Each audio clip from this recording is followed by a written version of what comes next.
I think everyone walks around with something that you can't see. We all go through it. I don't care who you are. I don't care who you are, man. The best thing that I did was to come out and say, hey, look, I need some help.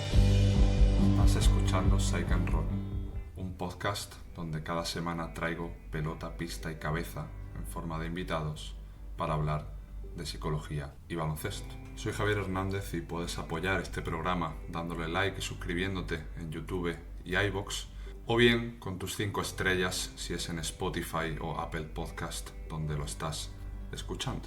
Y si esto de la psicología aplicada al barro de la pista te llama la atención, te dejo en la descripción un enlace donde puedes descargar gratuitamente mi manual con 10 más 1 maneras de entender tu psicología. Te mando un abrazo y que disfrutes de la charla. Buenas tardes, Alfonso Quiñonero, a.k.a. Alfon para los amigos. Bienvenido a este episodio 121 de Psych and Roll. ¿Cómo estás? Pues muy bien, estoy algo emocionado de estar aquí. Te llevo escuchando un montón de tiempo, encima somos amigos, así que encantado. Hoy jugamos los dos en casa, aunque virtualmente, y como ya te conoces, esta temporada estoy con esta movida de las cartas, así que para romper un poquito el hielo, pues te voy a lanzar una preguntita, mi querido amigo. Vamos. Estos episodios son como raros, ¿no? Es como conversaciones que hemos tenido miles de veces, pero esta vez grabadas y subidas. Y vamos a ver lo que te toca. Vamos. No tienes un pasapalabra disponible ni nada, o sea que la que toque es... Me la juego. Vale. Complicada de adaptar esta. Vamos a ver cómo... Vamos a intentarlo.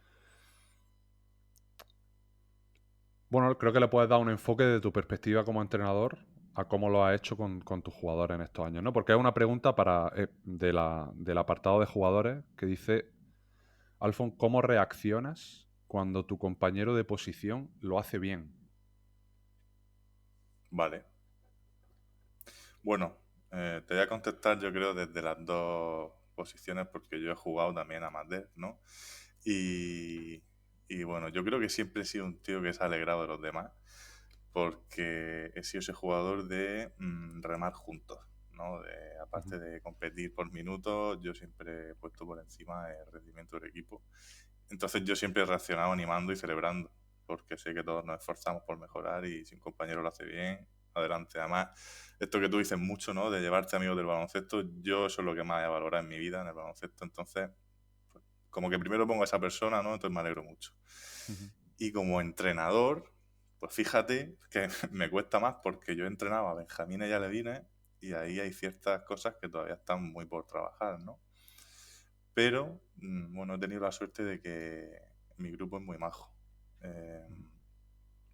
¿Sabes lo que pasa? Que son tan jovencillos que están todo el rato emocionados y celebrando, ¿no? Y no hay, digamos, compañeros de posición como tal. No hay posiciones. Todo el mundo juega todo, ¿no? Claro.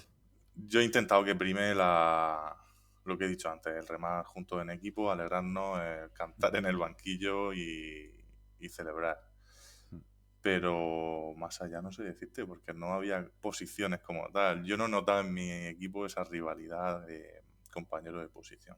Siempre ha sido el alegrarse todos porque algo salga bien de lo que estamos entrenando. ¿Crees que nos hacemos egoístas como cuando ya entramos en edad de adolescentes y dejamos un poco esa mentalidad ingenua en el buen sentido de los niños, ¿no? Que no se comparan, no tienen pensamientos de este estilo?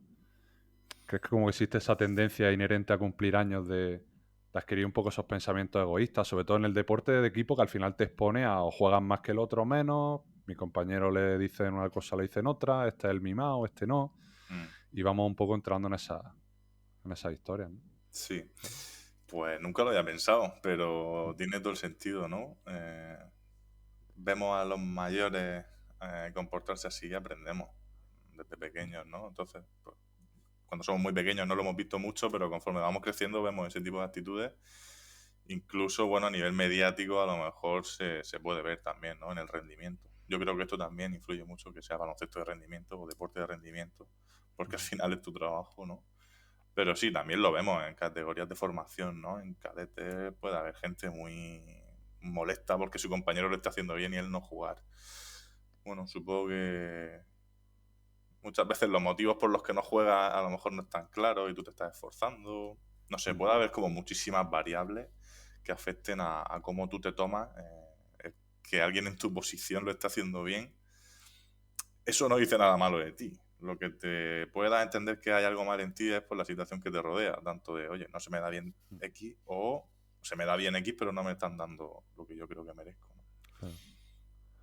Yo creo aquí la cuestión que siempre hablamos, caemos los psicólogos en esta explicación, no es tanto que tú tengas pensamientos de vez en cuando de, hostia, qué bien le ha ido, o mira qué bien está jugando, o hoy me va a tocar jugar menos porque él ha empezado muy bien, porque ha salido de titular, por las circunstancias que sean, sino que al final siempre el problema va a estar si luego tú actúas bajo ese pensamiento o simplemente actúas a pesar de él, ¿no? O sea, si yo tengo un pensamiento de ese estilo y luego salgo a tirármelas todas para intentar jugar más que el otro o empiezo a actuar bajo ese tipo de conducta verbal, ahí sí hay un problema, pero si yo luego le felicito, me alegro por él o Claro. actúo en línea discordante a ese pensamiento, al final los seres humanos tenemos miles de pensamientos al día a día que si nos sintiéramos reflejados por todos ellos acabaríamos en el manicomio. Vaya. Sí. Yo hablo de comprar tu relato. Cuando tú te compras tu relato y te lo Qué crees bueno. y te identificas todo el rato con eso, actúas mucho en medida de esos pensamientos.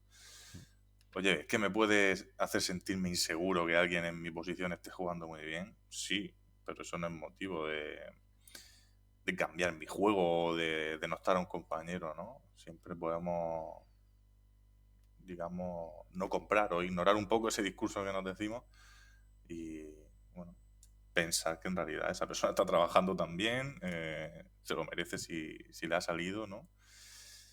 Y trabajar lo mío, mirar hacia mí y poner el foco en lo que puedo controlar, que es lo que siempre decimos, ¿no? Que va a ser difícil, por supuesto. Esos pensamientos van a estar, pero comprarlos a veces pues, puede ser problemático. Sí. Hay clichés que son clichés por algo y en este caso el Sí. centrarte en lo que depende de ti no te asegura nada, pero seguro que no hacerlo te asegura muchas más cosas y precisamente no son buenas. Sí. Cuando actúas en base a ese tipo de cosas, pues te puedes torcer, porque al final estás dejando de hacer cosas que te suelen ayudar a rendir bien, ¿no? Tal cual. Me ha encantado lo de construir tu relato, comprarlo o no comprarlo en función de eso. Y se me acaba de ocurrir una pregunta que nunca te he hecho, siendo Dímela. incluso tu amigo. ¿Por qué? O sea, yo sé que has estado vinculado al mundo del baloncesto como jugador. Sí. ¿Por qué empezaste a entrenar? O sea, más allá de tu carrera como psicólogo, ¿qué te dio pie a arrancar tu Pues, contexto de entrenador? pues buena pregunta, la verdad es que verdad que no me la he hecho nunca. Yo empecé a entrenar porque hice psicología del deporte, y cuando terminé el máster dije, vas a trabajar con equipos, con jugadores y con entrenadores. Y tú has visto lo que es un entrenador desde el banquillo como jugador, desde la pista como jugador, y ves que un entrenador se altera, se calma, lidera, planifica, comete errores, hace de todo, ¿no? Pero no lo has vivido. Y pues a lo mejor te ayuda a entender esa posición si lo eres. Entonces, pues me saqué el curso de entrenador, yo tengo el nivel 1, no tengo digamos, una experiencia como entrenador súper grande, pero he estado 4 años entrenando en formación y la verdad es que el objetivo de conseguir entender a un entrenador lo he logrado, ¿no? Fue por eso, en realidad. Yo también es verdad que, bueno, tuve mis molestias en la espalda, tú sabes que he tenido ahí unas lesiones, Sí. y me limitó a la hora de jugar. Entonces también fue una manera de seguir ligado al baloncesto, Claro. en realidad. Pero la verdad que el motivo principal fue entender a los entrenadores y ha funcionado, la verdad. ¿Te ha hecho mejor psicólogo el vivir desde el punto de vista del entrenador? Sí. Sí, porque los manuales están muy bien, la corriente filosófica y teórica está muy bien, pero el mundo aplicado es otro. O sea, hay que aterrizar todo eso a una realidad y vivirla, pues te da bagaje, te da experiencia y al final creo que puedes afinar más, ¿no? Claro. Acertar más a la hora de planificar, pues, según qué intervenciones o entender qué dificultades puedes encontrar en el terreno de juego, ¿no? Yo creo que sí, que el tener calle en ese aspecto, Tal cual. bueno, es como cualquier ámbito. Si lo conoces, pues vas a saber desenvolverte mejor en él, ¿no? Pues como entrenador lo mismo. Ujú. Pisar un poco de césped, ¿no? Que decimos Sí, en el mundo de la psicología, el aprendizaje experiencial. Cuando hay esas bases teóricas, por supuesto, no hablamos de claro, ir pegando palos de ciego. claro. Siempre tiene que haber un poco ese híbrido, ese equilibrio. Y Ujú. yo siempre lo digo, a mí, por ejemplo, a tono de psicólogo, leer de otras cosas me ayuda muchísimo. Aparte, obviamente, mi experiencia como jugador, siempre defiendo que al final lo bueno o malo de nuestra disciplina es que como están todos los lados, como siempre decimos, todos nos estamos comportando, entonces Sí, sí, cualquier área es objeto de explicación, de entendimiento y de idea o de cualquier otra cosa. Mm. Sí, yo creo que has dado en el clavo con lo de hay que tener una base teórica que te Mm, dé los conocimientos, pero también un bagaje experiencial. Eh, Como el terapeuta de parejas que no ha tenido pareja en su vida, a lo mejor, pues seguro que tener pareja y encontrarte en situaciones de discutir, de acordar según qué situaciones, pues te va a dar la experiencia porque ostras, es que lo has vivido y ahora identifica este tipo de situaciones que se te presentan en consulta luego, ¿no? mm, Pues lo mismo dentro de, o sea, siendo el líder del banquillo. tal cual. Exactamente igual. Mm. Alfonso, si te parece, vamos a introducir un poco, aparte de que esta conversación en el podcast iba a dar lugar en algún momento, pero bueno, se han dado ciertas circunstancias que creo que es de recibo que le contemos a los oyentes. Tú Ujú. y yo llevamos ya pues, fácilmente año y medio, 2 años teniendo muchos diálogos acerca de cómo podemos los psicólogos ayudar a los entrenadores desde la propia pista, ¿no? Es decir, cómo podemos meternos en su terreno para, en la parte más aplicada que realiza un entrenador, que al final es diseñar ejercicio, cómo podemos ahí utilizar, pues bueno, estas bases de principios de aprendizaje que siempre mencionamos. A raíz de eso surgió tu charla de la primera charla en las jornadas de hace 2 años online, que ya fue orientada un poquito a eso. La última de presenciales en Granada, también de diseñar tareas sin morir en el intento. Ujú. Y bueno, yo creo que ya es hora de decir que el día 10 de noviembre, lunes, vamos a sacar todo este compendio de ideas que hemos narrado y dialogado a lo largo de los años en un curso, en una formación que se va a llamar Diseñar tareas con Coco, para, pues bueno, realmente hacer valer todas estas conversaciones, y es un poco también lo que hoy en este bellísimo encuentro que estamos teniendo vamos a intentar que los entrenadores que nos estén escuchando pues se lleven cierta idea de lo que se pueden encontrar, no que vayamos a hablar de manera directa, sino vamos a mantener este estilo conversacional. Pues bueno, creo que era interesante mencionarlo ahora para, para que tú también me cuentes un poco cómo has vivido este proceso de ir haciendo el curso, porque claro, ya pues sale, si esto lo está escuchando alguien, nada más salga este episodio, que es domingo 9 de noviembre, pues que se espere 24 horas porque ya estará a punto. Y si lo estás escuchando después del 10 de noviembre, pues que sepas que en el enlace del programa tienes perdón, en la descripción del programa tienes un enlace para ir visitando esta movida que hemos sacado tú y yo. Pues, bueno, maravilloso. Yo estoy encantado de colaborar contigo por ser amigo y es que lo disfruto. Eh, el proceso para mí de esto ha sido muy natural y no me voy a limitar a hablar del proceso de trabajo que llevamos, ¿no? Sino el proceso contigo, ¿no? Nos hemos conocido Claro. de manera natural, nos hemos, eh, bueno, nos hemos ido conociendo más en profundidad con el paso del tiempo, compaginando vida fuera de la psicología y vida de la psicología, ¿no? Teníamos intereses parecidos, tú tenías tu evento de tu congreso, ¿no? Tus jornadas de psicología y baloncesto. Salió una buena primera intervención mía, creo, hablando ahí del análisis funcional, explicando estos principios de aprendizaje, ¿no?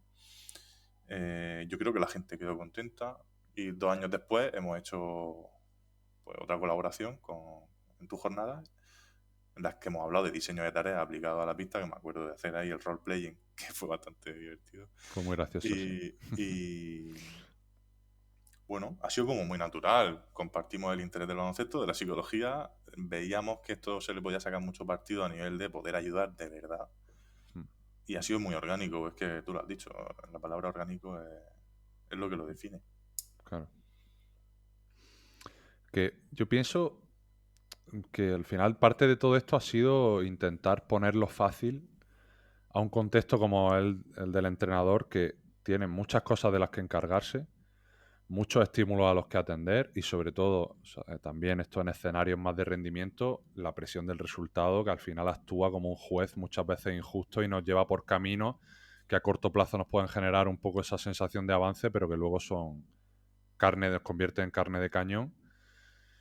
Y no hay, creo que, no sé, a lo mejor tu percepción de entrenador, si te quitas la faceta de psicólogo, creo que muchos entrenadores cuando leen de psicología o escuchan a ciertos psicólogos hablar sobre el tema, creo que pueden caer con toda la razón del mundo en la frase de sí, todo esto es muy bonito, pero ¿cómo yo aplico psicología en mi día a día? O sea, el condicionamiento clásico puede sonar muy bien, los principios de aprendizaje, tal, pero luego es complicado. Entonces, tener un escenario donde no tengas que cambiar nada y simplemente añadiendo esos detalles en el diseño de tareas, ahí ya está aplicando psicología, que es un poco lo que queremos defender con esta formación.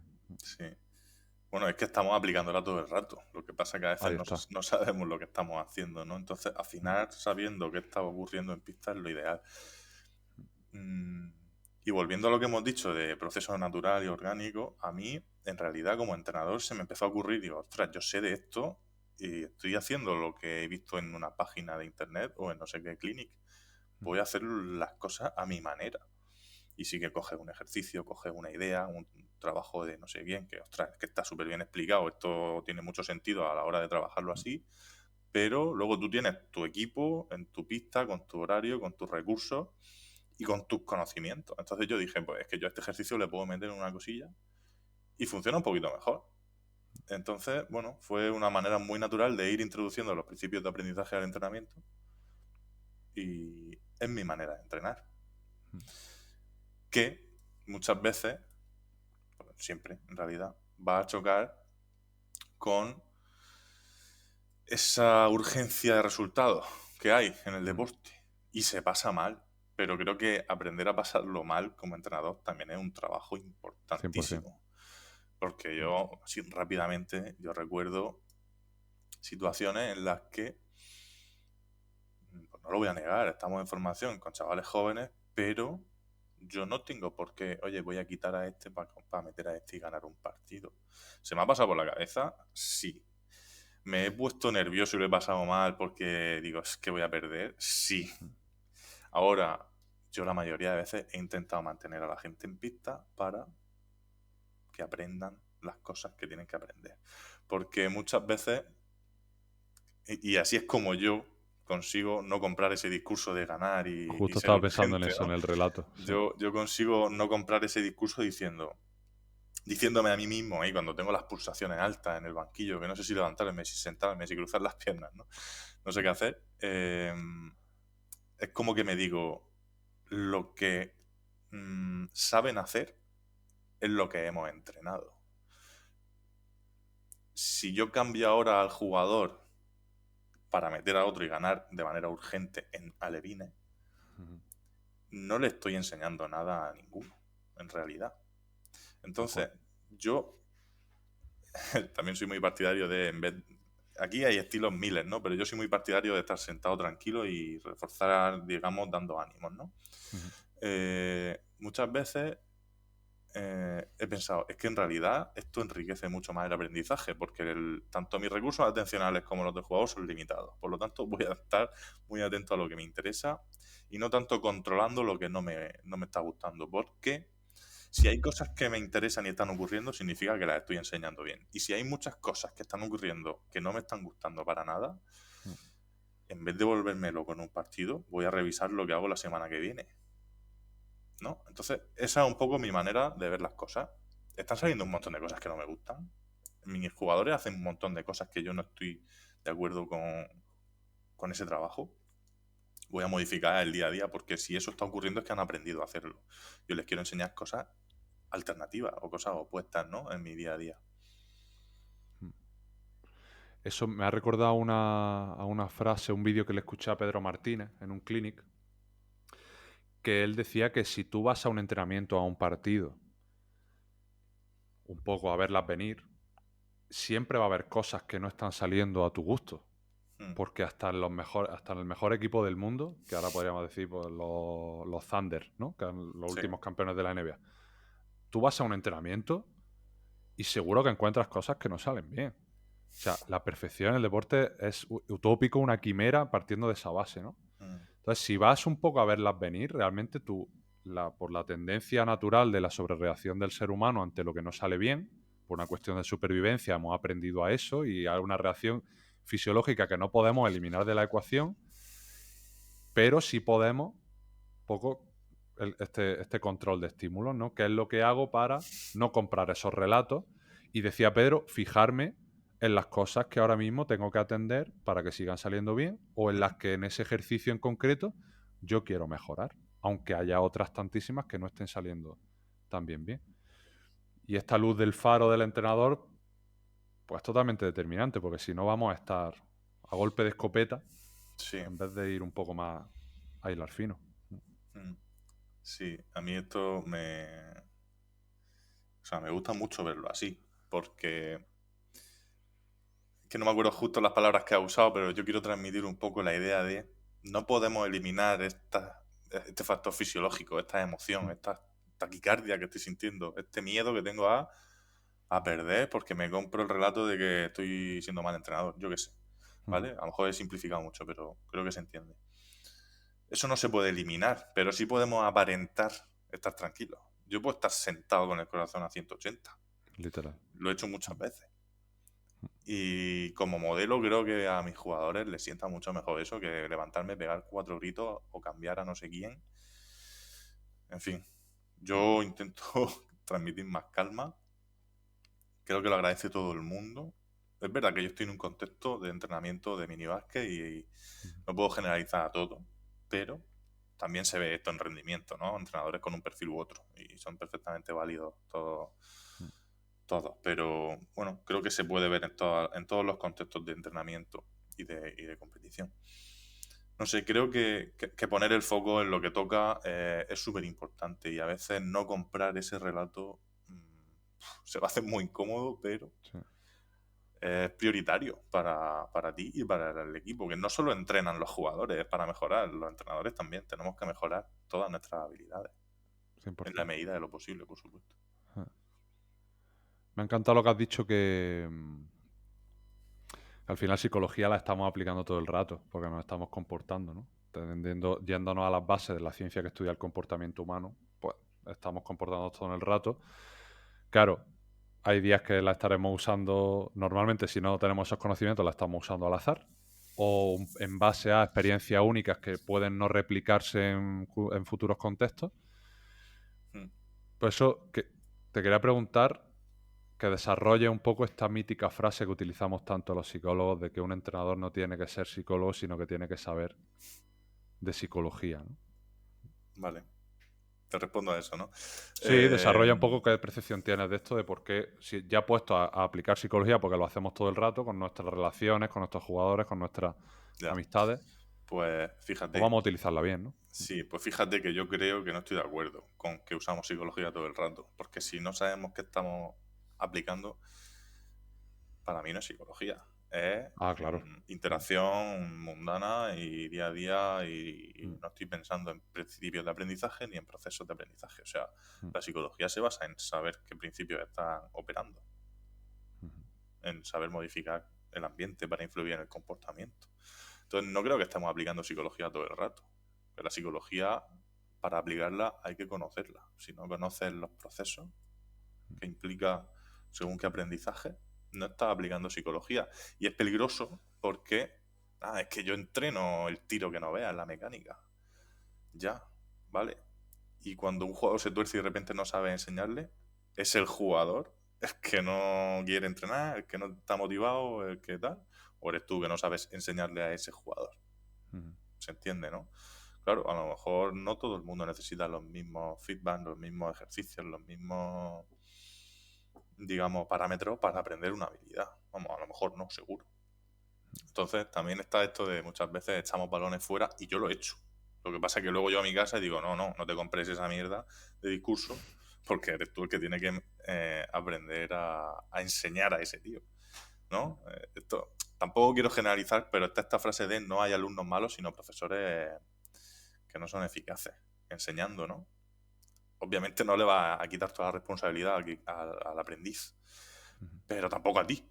No puede ir con el discurso de, no, es que este no quiere. No, ¿cómo no va a querer? Si es un chaval que está apasionado por el baloncesto. Claro que quiere aprender a tirar. Lo que pasa es que no damos con la tecla para enseñarle. Entonces no estoy de acuerdo con que aplicamos psicología todo el rato. A veces acertamos y no sabemos por qué. Y cuando no acertamos, pues la culpa suele ser del otro. Pero ahí, claro, si no estamos... Claro, si no tenemos los conocimientos no la estamos aplicando, pero si nos estamos comportando... Eso sí, es claro. Y eso está bajo unos principios, claro, que aunque que están en el aire y que no... Si se desconocen, pues al final cuando acertamos nos pensamos que es por las razones equivocadas, o aunque no lo pensamos, luego pensamos que eso se puede replicar de la misma manera en otros jugadores y ahí es donde normalmente pues la cagamos, claro. Claro. O sea, estamos aplicando principios de aprendizaje, a veces acertadamente y otras muchas erróneamente, Claro.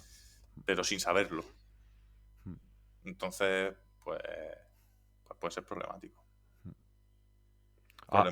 Problemático Sí. por los errores, perdón, y digamos que se te quedan cosas en el tintero porque cuando aciertan, a lo mejor no sabes por qué estás acertando y lo puedes usar en otras Ahí situaciones está. y no te lo estás llevando Ahí está. a ese contexto, ¿no? Muchas veces si algo sale bien, tú sigues repitiendo eso que estás haciendo, ¿no? Pero si no le pones nombre, no entiendes lo que hay ahí detrás, pues se te puede quedar corto a veces.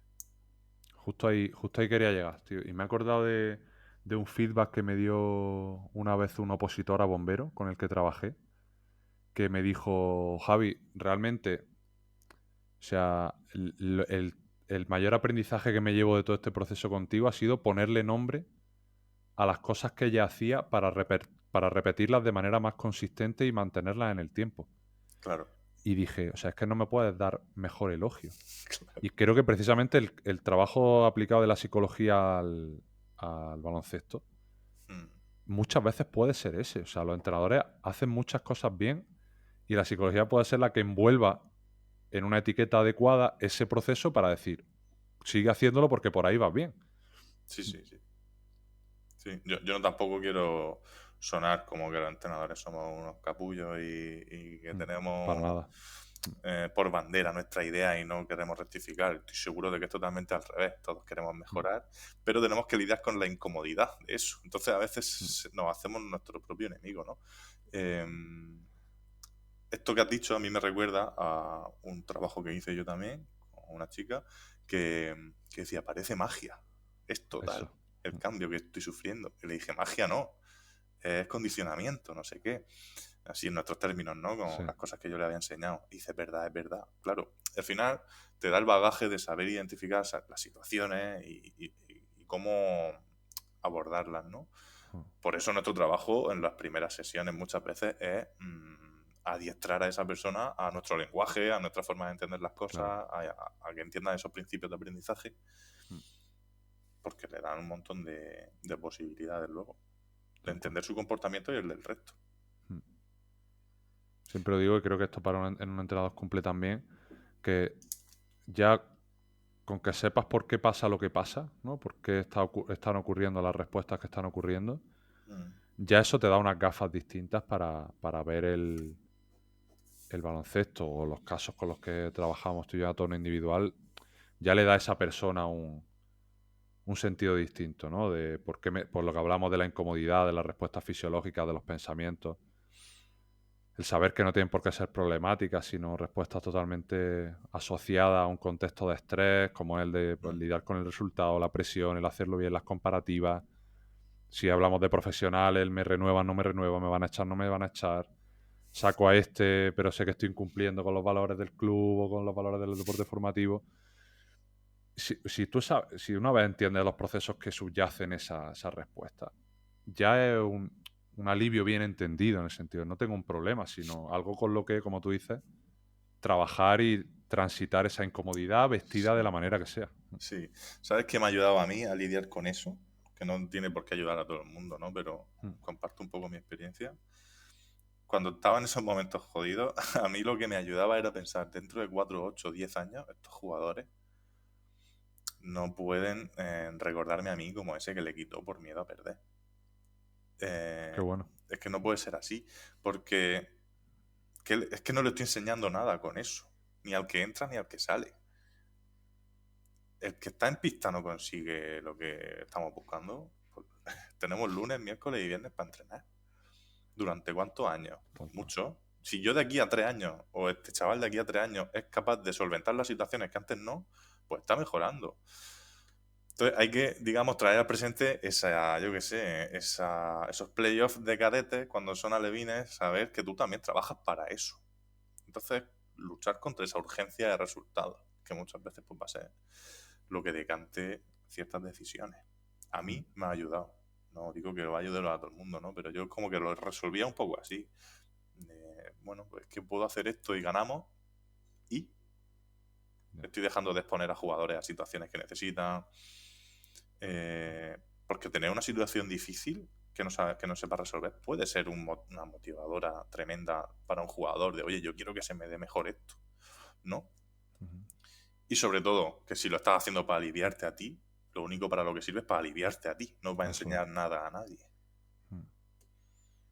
Creo que una dicotomía que funciona mucho para entender por qué hago las cosas y si están o no alineadas con mis valores como entrenador, con lo que realmente quiero plasmar, es esta que tú acabas de mencionar, de qué cantidad de cosas, qué cantidad de mis repertorios van dirigidos hacia dejar de estar mal, aliviar mi incomodidad, encontrarme un poquito relief, ¿no? Como dicen los americanos, como ese alivio, y cuántas responden ante hago cosas a pesar de estar mal porque van en esa línea de anticipar el largo plazo. Me ha encantado eso, ¿no? De, oye, yo no quiero que me recuerden por un entrenador que te jodí por tener miedo a perder, ¿no? Entonces, ahí ha anticipado consecuencias de largo plazo, te las has traído al presente con tu diálogo y has tomado una dirección valiosa. Creo que esa diferenciación es clave para que los entrenadores también comprendan por qué se comportan como lo hacen.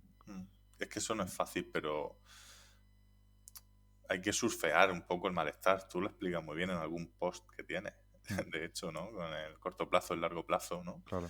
Muchas veces el malestar a corto plazo van a ser fruto a largo plazo gigantes. Tanto, a lo mejor pierdes ese partido, pero tú en 10 años no vas a ser el mismo entrenador ni de lejos, porque vas a empezar a surfear el malestar cada vez mejor y se te va a dar mucho mejor estar poniendo el foco en lo importante en situaciones tensas en el futuro. Que de eso va. Yo por estar nervioso, taquicárdico, pensando en una cosa, pensando en otra, estoy dejando de elogiar, reforzar cuando mis chavales usan la mano no dominante. No puedo fallar. Y yo no puedo fallar. Me estoy convirtiendo en peor entrenador porque he ganado un partido. Eso tampoco me parece el camino a seguir, ¿no? Y claro, el foco atencional es una cosa limitadísima. El multitasking no es posible. Las cosas que hacemos las hacemos de una en una. La atención está en un sitio. El ejemplo claro es conducir. Tú cuando conduces y las marchas ya las dominas rápidamente, lo haces, pero no le estás prestando atención. Tú le estás prestando atención al coche que viene por ahí, pues a ver si está cerca o lejos, ¿no? Entonces hay cosas a las que dejamos de prestarle atención porque hay otros focos que nos van llamando, ¿no? Entonces, en esta dicotomía de aliviarme o lidiar con el malestar, yo creo que lidiar con el malestar es el trabajo, digamos, la cúspide del entrenador, porque tú puedes saber playbooks, puedes saber mil cosas de baloncesto, pero si no lidias con tu propio malestar, tu foco atencional va a ir a la deriva totalmente. Claro. Y que vas a tomar decisiones que realmente se alejan del aprendizaje, porque yo puedo echar la bronca por muchas razones, pero si el 90% de esas veces responde ante me he puesto tan de mala hostia porque mi jugador ha tomado un pase arriesgado y ha mandado la bola a la grada, realmente esa bronca responde ante un malestar que tú te quieres quitar de encima y pasárselo al jugador, aunque en ese momento no lo pienses, ¿no?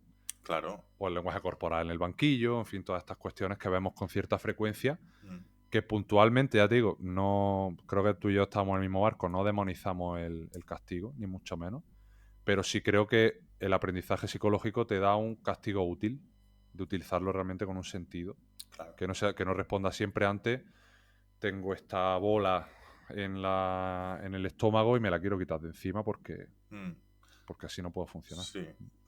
Mira, me voy a apuntar aquí porque estamos hablando de muchas cosas. Y fíjate, has hablado de castigo. Muchas veces el castigo ya te lo presenta la vida. O sea, un pase perdido. Eso es muy bueno. O sea, un pase perdido es la mayor lección para un jugador. En la siguiente ocasión no me la voy a jugar tanto. Ya está, el castigo está ahí, natural.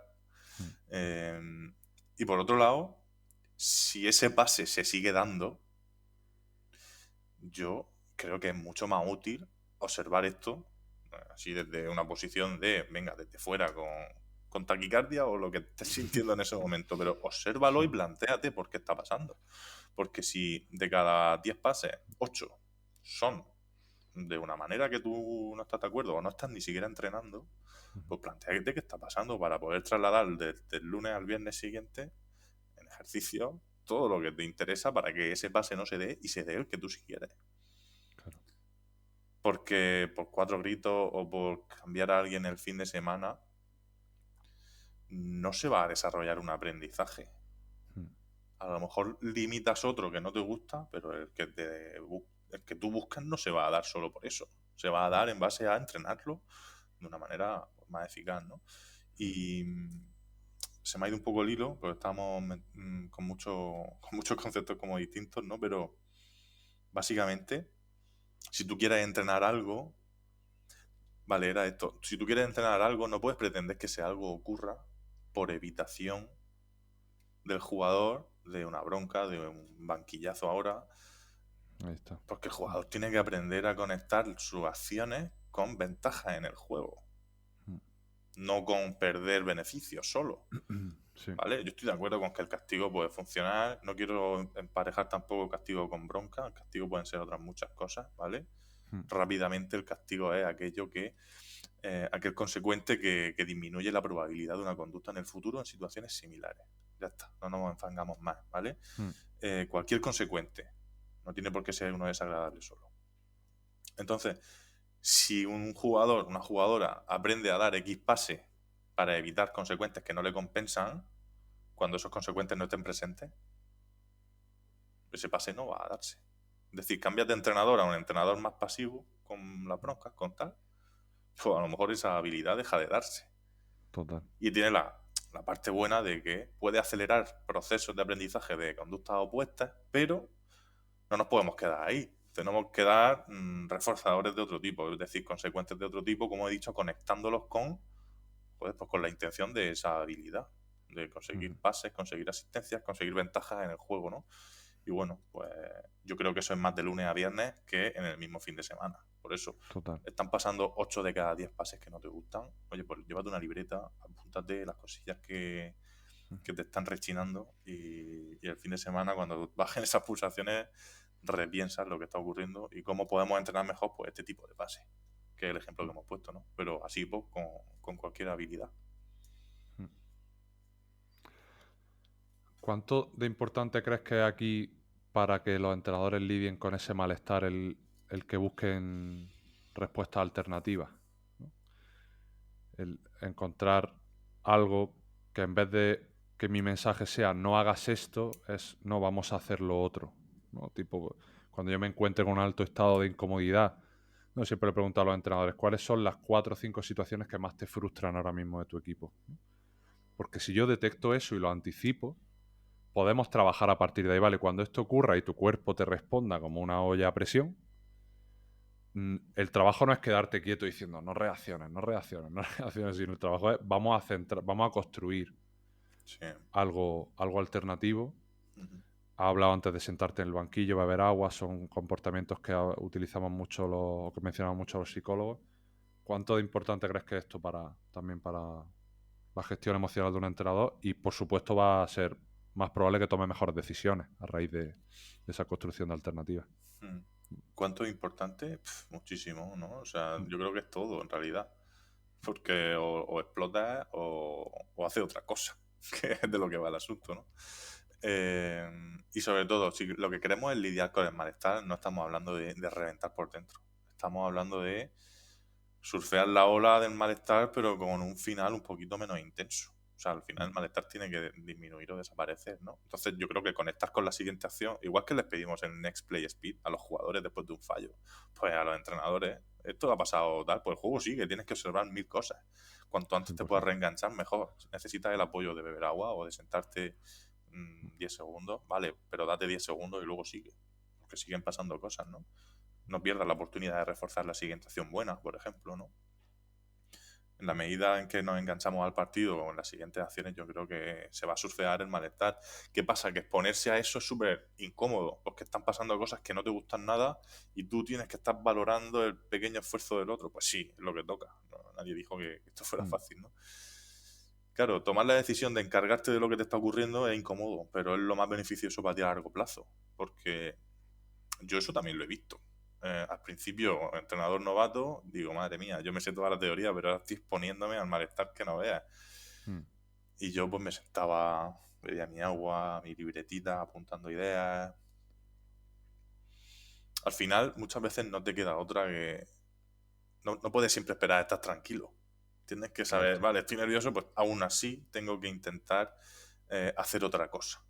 ¿Vale? Pues creo que el ejemplo del Next Play Speed es el más visual. Igual que le pedimos a alguien que falle con 200 pulsaciones corriendo después de caerse al suelo y que se pegue un sprint a defender, pues tú igual, en el banquillo. Te pegas un sprint a la siguiente acción, observarla, dar el feedback que tengas que dar, o, oye, tengo que cambiar la estrategia del partido, pues voy a pensar en eso durante 30 segundos. Yo qué sé, una conducta alternativa que me conecte con el partido de verdad, no con el alivio que yo busco. Claro. Esto me lleva a la cantidad de veces que sobrereaccionamos a cuestiones que realmente no tienen nada que ver con el aprendizaje, sino con el final de una relación de eventos, ¿no? Como decimos los psicólogos muchas veces. Y quiero que, porque uno de los conceptos que más me gustan tuyos es el de estar sensible al intento. Creo que es bastante interesante que lo leemos ahora como una preparación del entorno para yo realmente estar atento a...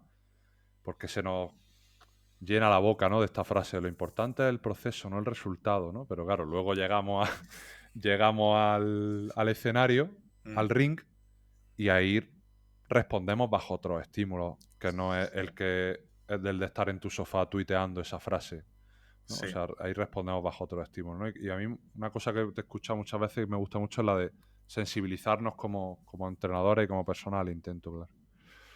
Sí, es que parece que los partidos se salen del proceso. Parece que identificamos el proceso como la hora de entrenamiento, pero es que todos los partidos de formación, y yo también meto la élite, es proceso. O sea, todos los partidos son procesos. Siempre luego, además, hay ejemplos concretos de frases que decimos también, ¿no? De este es que es un jugador experimentado. Claro. Es que tiene un proceso de aprendizaje en competición de años. Los veteranos, ¿qué son? Pues son jugadores que han vivido un proceso de muchísimo entrenamiento, pero de muchísimas competiciones. El típico que está en una Final Four y no se pone nervioso y que da la cara que no vea, pues que ha vivido un proceso de competición. Entonces yo creo que llegamos al fin de semana y es como si fuera aislado de lunes a viernes. Parece que como si fuera otra cosa donde hay que exigir otras cosas. No, es que de lunes a viernes estos dan para esto. En el fin de semana van a dar para esto también. No hay más. Puedes poner un baremo distinto en entrenamiento y en partidos si quieres, porque sí que es verdad que la situación es diferente, pero tu baremo de partido es el que es. No puedes pedir mucho más. O sea, tus jugadores no van a hacer más cosas de las que saben. Todos queremos jugar bien, ¿no? Entonces, el proceso hay que saber observarlo. Yo, lo más fácil que se me ocurre, aunque esto se puede, digamos, referir a cualquier habilidad, para mí el uso de la mano izquierda. Yo, uno de mis principales objetivos, el primer año en Benjamín de primero, Yo dije, estos no tienen ni idea de baloncesto. Les voy a empezar a enseñar desde ya las dos manos. Esto no puede faltar en mi entrenamiento.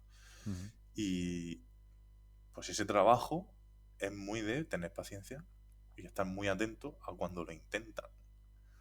Para decir, oye, muy bien, tío. Que te das cuenta de que cada vez la habilidad la van perfeccionando más y consiguen esa canasta que es un consecuente natural del deporte que te refuerza ya tu conducta de usar la izquierda. Ahí no tienes por qué estar tan pendiente, ¿no? Pero al intento que sale mal, eso es fundamental. Porque reforzamos comportamientos. Y yo creo que aquí, lo tengo aquí apuntado, Javi,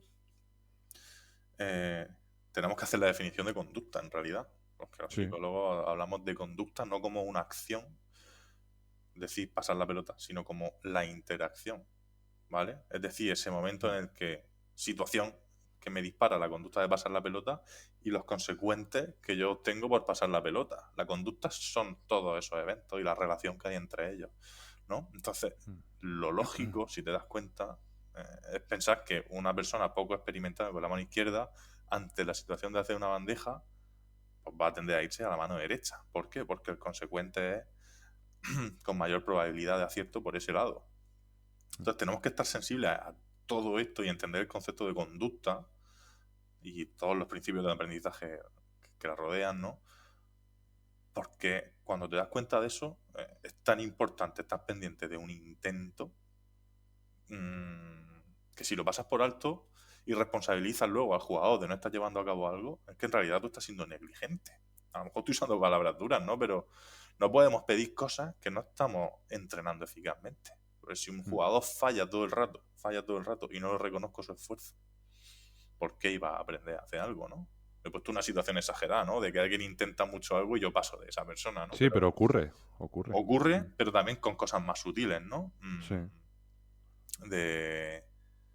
Ostras, es que cuando hago algo, encima se me echa en cara de, oye, por fin te has puesto las pilas. A mí eso me ha pasado, macho. Cuando era jugador, te has puesto las pilas de, hostia, pues gracias, llevo 2 meses. El ya era hora, ¿eh? El ya era hora. El ya era hora. El ya era hora son 2 meses de tener pocas ganas de entrenar, como me pasa a mí, ¿no? En alguna época. Coño, me estoy esforzando, estoy intentándolo, sale bien, sale mejor, sale peor. Eso es lo más importante, porque, fíjate, el intento premiado o reforzado, para hablar más en conceptos reales, va a ser lo que te dé intentos en el partido.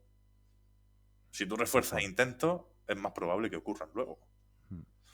Si es más probable que ocurran luego en un partido, es más probable que alguno salga bien. ¿No?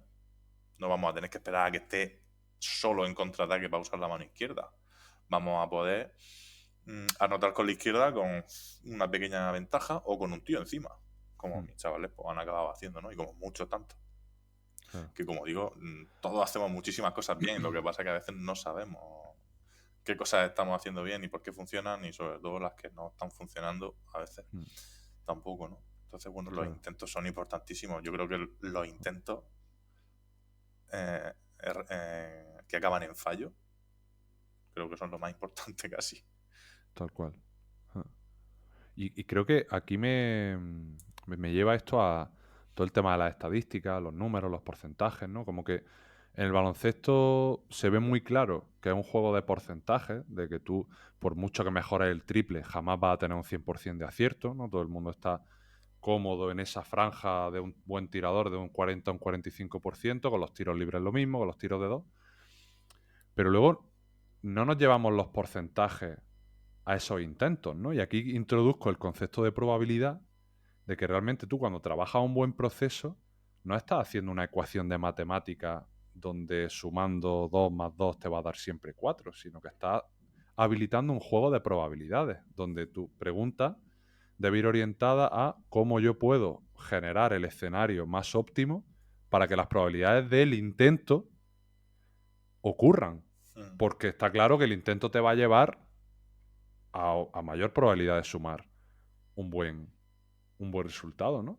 Creo que aquí hablar de probabilidades es siempre importante, y a veces con los intentos no se ve solo con el porcentaje de acierto o de fallo, ¿no? Y no se ve con últimamente me estoy escuchando a muchos analistas de datos y me está gustando mucho que lo están llevando ya a los intentos, tipo, ¿cuántas veces tocamos pintura? ¿Cuántas veces entran 3 o más jugadores de mi equipo al rebote ofensivo? ¿Cuántas veces mi tirador llega a la esquina para habilitar un buen pase, aunque no se la den, pero el tío está ahí preparado? Eso me parece súper potente y un cambio que debemos de tener en cuenta para Ujú. construir probabilidades de intentos, no tanto de acierto-error. Claro, es que es fundamental. La probabilidad de un intento, además, sí depende en mayor medida de los principios de aprendizaje que tú eres capaz de Exacto. utilizar. Porque la conducta, que ya sabemos que es entendida como interacción entre el estímulo que dispara la conducta y la consecuencia que la refuerza o no, es modificable por el entorno. Entonces, tú eres el entrenador, tú eres quien prepara el entorno de entrenamiento con los condicionantes que puedan ser, ¿no? Oye, pues tengo media pista, tengo pista entera, tengo más recursos, tengo menos, tengo jugadores más o menos habilidosos, lo que sea. Pero tú eres quien prepara el entorno y el entorno es que directamente influye en el comportamiento, ya que hemos visto que la conducta es interacción. Por lo tanto, aumentar la probabilidad de intentos de cualquier habilidad que tú quieras entrenar, pues es donde tiene que estar el foco. Porque es la forma de que los aciertos lleguen. Y los aciertos los podemos controlar. Pues yo creo que podemos influir en la probabilidad de acierto hasta un punto, pero luego no. Tú puedes ejecutar un tiro y que se vaya un poco largo.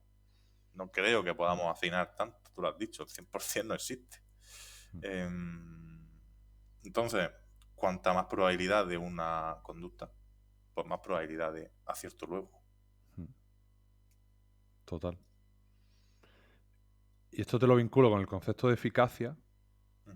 ¿Qué es para ti un entrenamiento eficaz? Pues vaya pregunta. Un entrenamiento eficaz. Bueno, voy a seguir con la línea que estamos llevando a O cabo. una tarea eficaz, por acotarlo un poquito más, ¿no? Un ejercicio eficaz. Iba a ir por ahí, ¿no? Que creo que es más Eficaz sencillo puede ser de de uso del entender, tiempo, claro. puede ser de Claro. saber emparejar a los jugadores para entrenar habilidades, puede haber mil cosas, ¿no? De elegir el Exacto. sistema que quiero adecuadamente, pero iba a tirar por esta línea de tareas eficaces, que al final es todo lo que nos interesa para hablar de principios de aprendizaje. Y yo creo que esa es la forma de ser eficaz en un entrenamiento. Saber cuál es mi objetivo dentro de la tarea, es decir, qué conducta quiero fomentar. Quiero aprender a cerrar el rebote, o sea, quiero enseñar a que mis jugadores cierren el rebote. Pues tengo que saber desgranar lo del rebote. En qué situación, de qué manera y cómo voy a plantear que el ejercicio sea capaz de incentivar eso de una manera óptima. En vez de coger el ejercicio clásico que hay en todos sitios, o los 4 novedosos de cerrar el rebote, o el feedback que yo estoy acostumbrado a dar, de gritar o de presionar o lo que sea, pues tengo que plantearme si la conducta es interacción y hay una señal antecedente que dispara la conducta de cerrar el rebote, que según el consecuente que le presente se va a dar con mayor probabilidad o menos. Oye, pues puedo integrar todo esto en mi ejercicio. Y al final estas son las conversaciones que hemos llevado durante estos años y en las que hemos visto que la psicología se puede integrar en la pista directamente en la planificación de ejercicios, ¿no? Pues yo creo que entrenar de manera eficaz es eso. Saber que queremos reforzar conductas, tenemos que saber identificarlas, programar ejercicios que las refuercen y que eso nos permita a nosotros poner el foco en lo que es importante. En vez de estar pensando en, básicamente, cosas que no son importantes para cerrar el rebote, voy a centrarme en las cosas que están saliendo bien y en las que no, para también trabajarlas, pero no desde lo que has dicho antes de castigar, o sea, nosotros castigamos el delito, pero no al delincuente, ¿no? Esto de despersonalizar el castigo. Igual que reforzamos cuando sale algo bien, podemos castigar o debilitar aquella conducta que no nos gusta tanto, que es lo que nos gusta usar a nosotros como término, ¿no? Esto de debilitar una conducta, que parece que se entiende mejor, pues también podemos meter en el ejercicio ese tipo de consecuencias, ¿no? Ese tipo de, bueno, modificación de conducta dentro de un ejercicio a la hora de quiero mejorar una cosa y aumentar su probabilidad y otra quiero que no se dé tanto, por lo tanto quiero debilitarla. Entrenar de Claro. manera eficaz para mí sería eso. Saber qué estoy haciendo con el ejercicio para provocar una cosa u otra. Total. Y aquí creo que una pregunta clave que nos debemos de hacer todos los que estamos en un contexto de entrenamiento, Ujú. incluso los psicólogos cuando trabajamos con consultantes a modo 1-1, o sea, creo que esto es una pregunta que se puede hacer todo el mundo que trabaje con personas, y es que de aquello que yo quiero modificar, que quiero que los jugadores mejoren, siguiendo obviamente con la temática del baloncesto, en vez de preguntarme por qué no sale bien, es preguntarme qué consecuencias están haciendo que mis jugadores sigan actuando en la línea que yo no quiero, ¿no? O sea, por el ejemplo que te has puesto de la mano no dominante, ¿no? Sí, En vez de frustrarme porque el jugador tenga la tendencia de irse por la mano derecha, lo cual es totalmente normal porque se siente inhábil y desnudo ante las llenas de la vergüenza, del me la voy a botar en el pie, de voy a estamparla contra el tablero, y a nadie le gusta ser expuesto de esa manera. Entonces partimos de esa base, ¿no? Entonces, antes que pelearme con eso es preguntarme, vale, ¿por qué este jugador se sigue yendo para la derecha? Porque obviamente las consecuencias que obtiene, o que va a obtener en este caso, son totalmente, se encuentran en las antípodas, ¿no? sí, Entonces creo que cuando en vez de preguntarnos por qué no sale o por qué sí sale, por qué esto se está manteniendo, es decir, qué consecuencias están edulcorando pues, las respuestas que quiero modificar, creo que ahí se ve el diseño de tareas como de otra manera, ¿no? De cómo yo puedo, como tú bien has dicho, utilizar esas consecuencias en el propio ejercicio, ¿no? Para sí. que los jugadores se expongan realmente a lo que yo quiero. Claro, es que podríamos decir que si el ejercicio permite usar la derecha, tú como entrenador estás permitiendo que eso ocurra y fin, ya está. O sea, tú estás Claro. permitiendo que eso ocurra. Mm. No hay consecuencias beneficiosas de intentarlo por la izquierda o intentarlo por la derecha. ¿Te está dejando avanzar en el entrenamiento? O Claro. no hay ningún tipo de consecuencia, Mm. digamos, que te desmarque del entrenamiento, que digas tú, hostia, no estoy ubicado porque estoy haciendo las cosas. Mm. No. Si lo único que hay como consecuencia es tu feedback como entrenador, no das a todo. No das a todo, las pulsaciones van para arriba Total. y estás castigando muchas veces al delincuente y no al delito. Que eso es lo que pasa, que al final muchas veces Justo. somos los pesados detrás de uno que ya deja de escucharnos porque es que, tío, que yo por la derecha voy bien, ya está, ¿no? Y lo que hemos dicho antes, para que te calles, va a intentarlo 2 veces por la izquierda y a la tercera, Y después en de cuanto no fallar, mires, en cuanto te pongas hacia el otro centro del campo, va a usar la derecha. Entonces, yo creo que Mm. el resumen es, los ejercicios que planteamos permiten, pero no permiten porque permitir, pues cada uno aquí puede hacer lo que quiera, ¿no? Pero claro.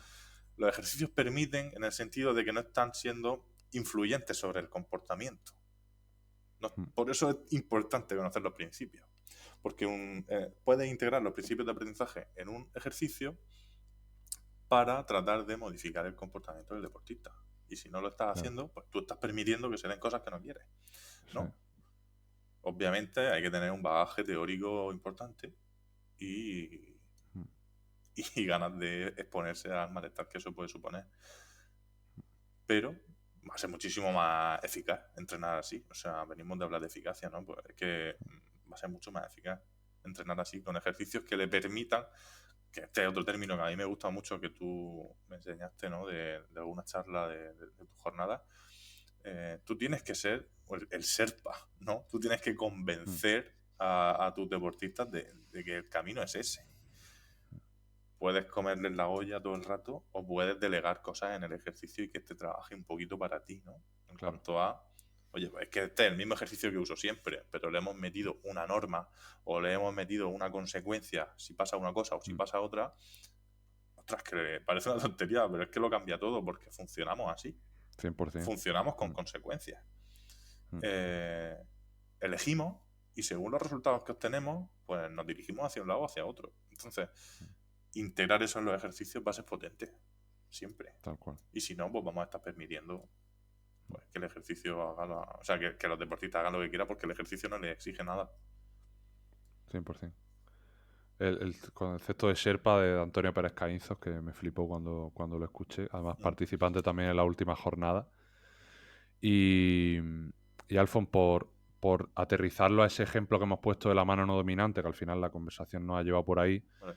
este juego de las consecuencias sería básicamente si tu ejercicio otorga una consecuencia al jugador cuando hace lo que busca y cuando no lo hace.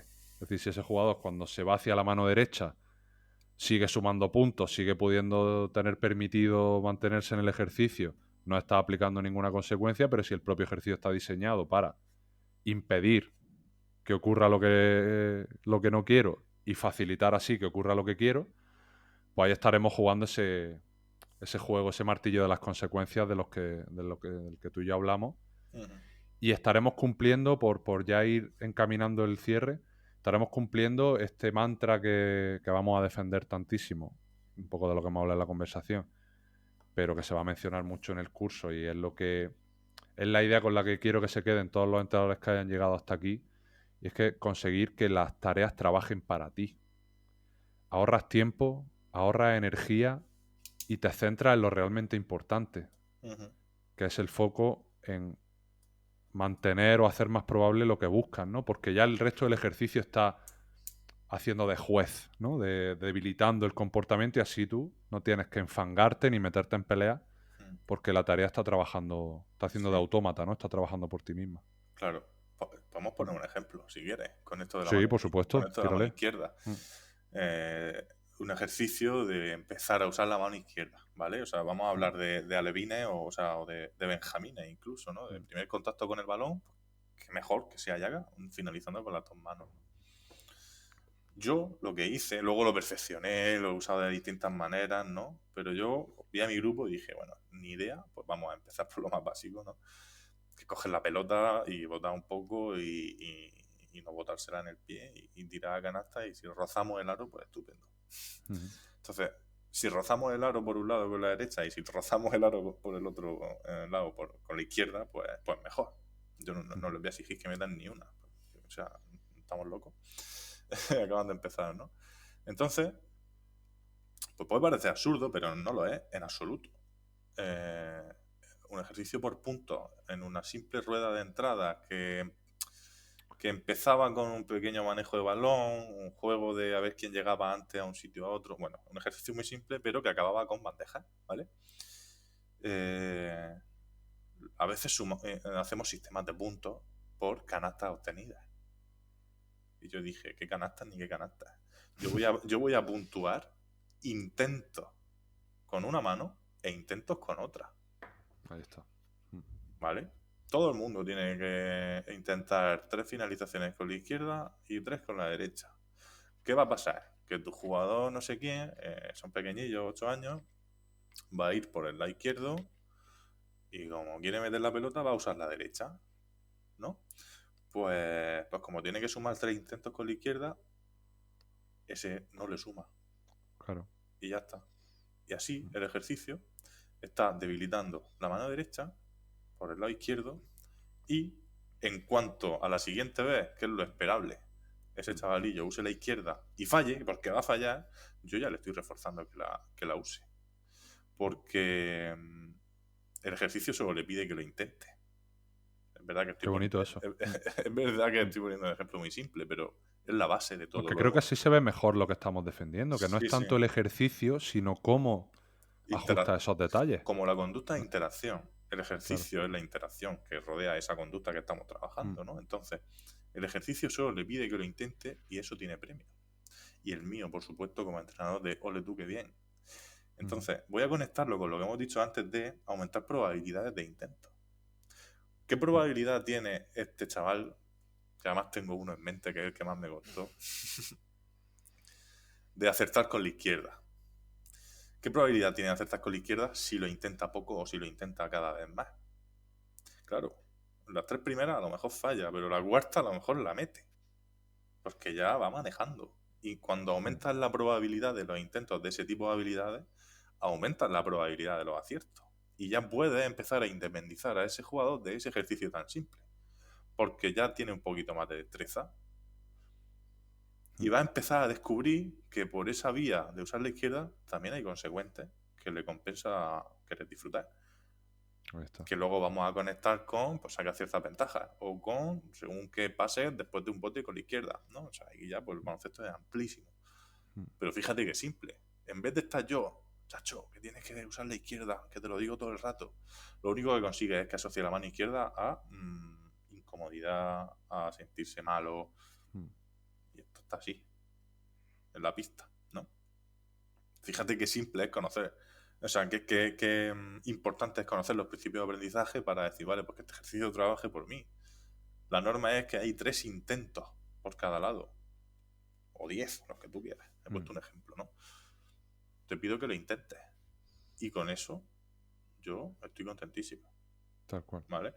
Y si encima resulta que metes alguna, pues te sientes que mejora y ahí está ese serpa que te está convenciendo de que este es el camino, ¿no? Ah, mira, que te muestra este camino, lo has intentado y al final, mira, lo has conseguido, qué bien.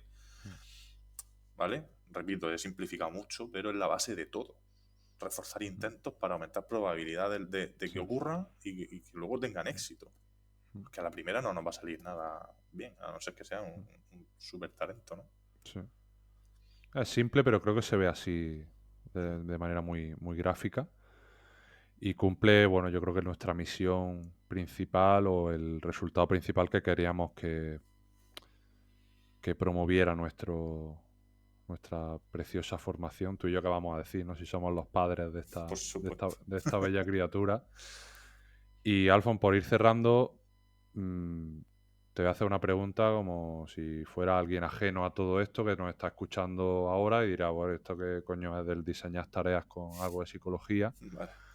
¿Cómo harías un elevator pitch de que se pueden encontrar en el curso que hemos hecho con tantísimo amor y cariño? Eso no puede faltar. ¿Qué te llevas tú y qué crees que pueden encontrar los entrenadores en esta formación? Pues fíjate que yo diseñando el curso he aprendido. o sea, he hecho el curso yo, en realidad, ¿no? O sea, viéndote a ti tu parte y la mía creándola, yo he aprendido ya. He aprendido la parte de baloncesto que a veces siento que todavía pues, tengo mucho que aprender, ¿no? Porque al final soy un entrenador muy amateur, con poquitos años de experiencia, pero con el bagaje teórico de la psicología, ¿no? Que es un poco mi punto fuerte, sobre todo. Entonces, he aprendido de baloncesto, pero no solo me ha servido para eso, me ha servido para aplicar todo esto a contextos reales, en realidad. Porque vengo de ese contexto minibásquet y decía, joder, qué útil. Pero yo no había comprobado y pensado en esto en otros contextos, ¿no? Y creo que han salido cosas muy chulas del tipo situaciones reales, situaciones de 5 contra 5 en las que podemos utilizar este tipo de estrategias. Situaciones de habilidades complejas que no son fáciles de identificar y ese paso a paso que a veces requiere para afinar en el entrenamiento ese bisturí de poner el ojo donde toca, ¿no? Eso es súper importante. A mí eso me ha dado mucho como entrenador para entrenar conductas complejas como pueden ser cerrar el rebote o bloqueos, juegos de bloqueo directo. Al final son conductas que implican una serie de paso a paso, ¿no? Toma decisional o encadenar una conducta con otra. A mí el curso me gusta porque vamos a lo básico y a lo avanzado. Entonces creo que eso es lo más chulo, que sirve para aplicarlo a muchos contextos. Sobre todo que nos metemos directamente en las tareas, como tú estás diciendo. O sea, vamos a diseñar nosotros mismos esas tareas utilizando todos los parámetros y principios que estamos mencionando. Porque la gente que ha llegado hasta aquí se queda un poco con la copla. Al final, obviamente, habrá 2 unidades de introducción a todos estos conceptos teóricos, pero luego las otras 5 unidades, de la 3 a la 7, van a ser unidad de ataque, unidad de defensa, juego con balón, juego sin balón y técnica individual, ¿no? O sea, todo va a partir de intentar representar y reflejar como si el propio entrenador estuviera en la pista, cómo aplicar todas estas historias. Y además de que para más INRI se lo vamos a poner extremadamente fácil porque pues les vamos a enviar su playbook psicológico a casa donde podrán llevarse la libreta a entrenar como ya tienen la suya propia, pero en este caso un poco con los conceptos y detalles que verán a lo largo del curso, que creo que eso siempre ayuda ¿no? Las formaciones online son muy cómodas, pero a veces flaquean un poquito en la aplicación porque puedes ver el vídeo cuando quieras, luego no sabes cuándo aplicarlo, no es lo mismo que asistir presencial. Entonces creo que ahí también ponerlo fácil va a ayudar mucho. Y Alfon, creo que no nos dejamos nada y todo a la vez, porque creo que hemos hecho un bagaje y un recorrido sobre todo lo que es la psicología del entrenador, en este caso más aplicada a la construcción de ejercicios. Y que, mira, yo no sé cuánta gente escuchará esto, pero que me lo he pasado muy bien charlando contigo de manera más técnica.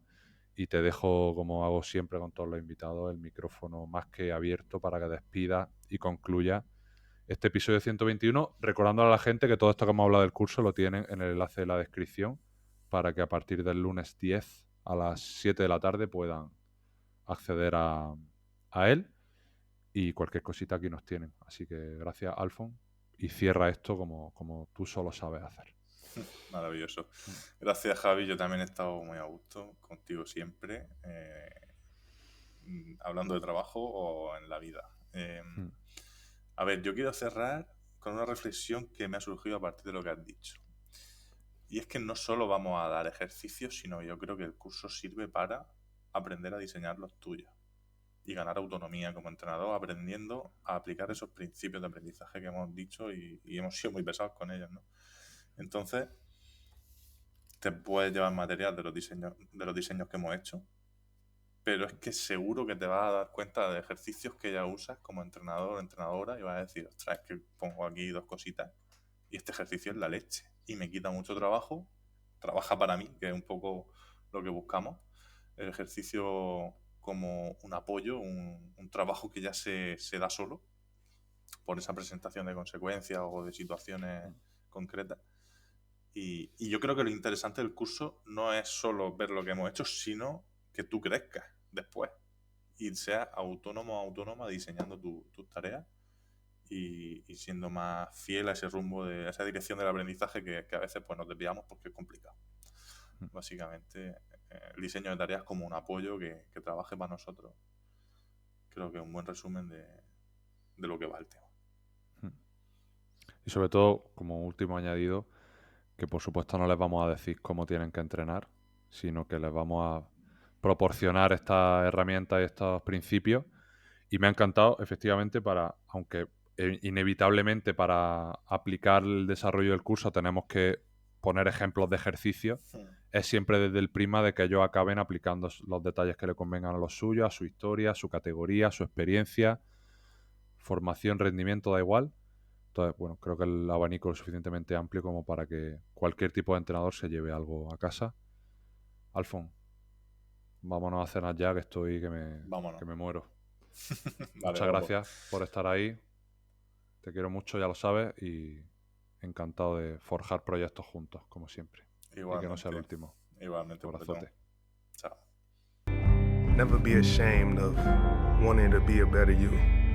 Period.